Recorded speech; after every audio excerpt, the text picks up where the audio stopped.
time you walk into the room, got me feeling crazy, shock my heart, boom, boom. Any other boy would stare, but me, I look away, cause you're making me scared. Trying not to breathe, 1, 2, 3. Assalamualaikum warahmatullahi wabarakatuh. Halo teman-teman, di sini kami akan menjelaskan tentang masa pemerintahan Orde Baru. Perkenalkan, nama saya Rahmiat Tunisa. Perkenalkan, nama saya Danisa Fahmasania. Perkenalkan, nama saya Titi Fagiara Maudia. Perkenalkan, nama saya Gali Permana. Perkenalkan, nama saya Reski Dwi Septa.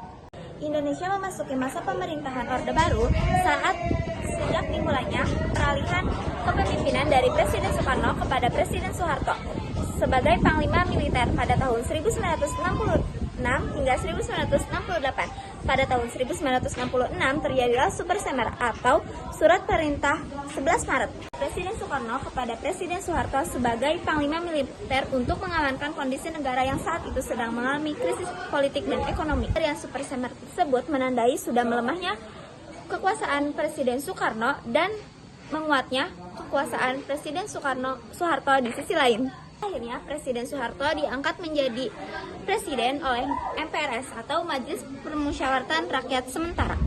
Hal pertama yang dilakukan pada masa Orde Baru yaitu menstabilkan kegiatan ekonomi dan politik. Nah, pada masa pemerintahan Orde Baru ini berlangsung selama 32 tahun dari 1966 hingga 1998. Masa tersebut, presiden berturut-turut dijabat oleh Soeharto dan wakil presiden berubah-ubah seiring dengan pergantian kabinet yang diadakan oleh pemilu. Nah, teman-teman, ada Presiden Soeharto. Yang pertama ada Hamengkubuwono, yang kedua ada Adam Malik, yang ketiga ada Umar Wirah Hadikusumah, yang keempat ada Suedarmono, yang kelima yaitu Tri Sutriyono, dan yang keenam yaitu presiden kita yang ketiga yaitu B.J. Habibie. Pemerintahan Orde Baru berakhir setelah terjadinya reformasi politik pada tahun 1988 yang dipicu oleh krisisnya ekonomi. Setelah itu, Presiden Soeharto resmi mengundurkan diri pada 21 Mei tahun 1998. Pada masa Orde Baru, ada 4 proses pembangunan. Yang pertama ada keluarga berencana atau KB. Yang kedua yaitu transmigrasi. Yang ketiga yaitu industri pertanian. Dan yang terakhir, yang keempat yaitu pendidikan dasar. Jumlah populasi berpengaruh besar untuk mensejahterakan penduduk. Jumlah populasi yang lebih besar dibandingkan lapangan pekerjaan akan menimbulkan banyak pengangguran.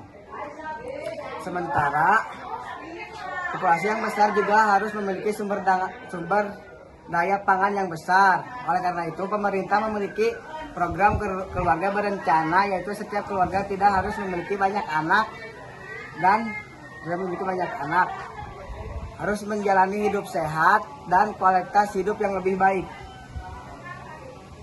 Yang kedua adalah transmigrasi. Transmigrasi adalah program pemindahan penduduk dari penduduk daerah padat ke daerah lain dalam rangka pemerataan jumlah penduduk dan peningkatan produktivitas perekonomian.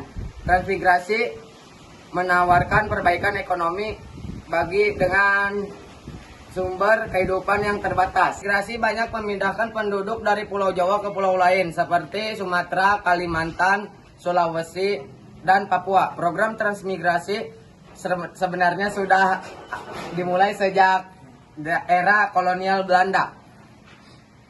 Tetapi intensitasnya naik signifikan pada masa Orde Baru sejak menjadi prioritas pembangunan. Yang ketiga yaitu industrialisasi pertanian.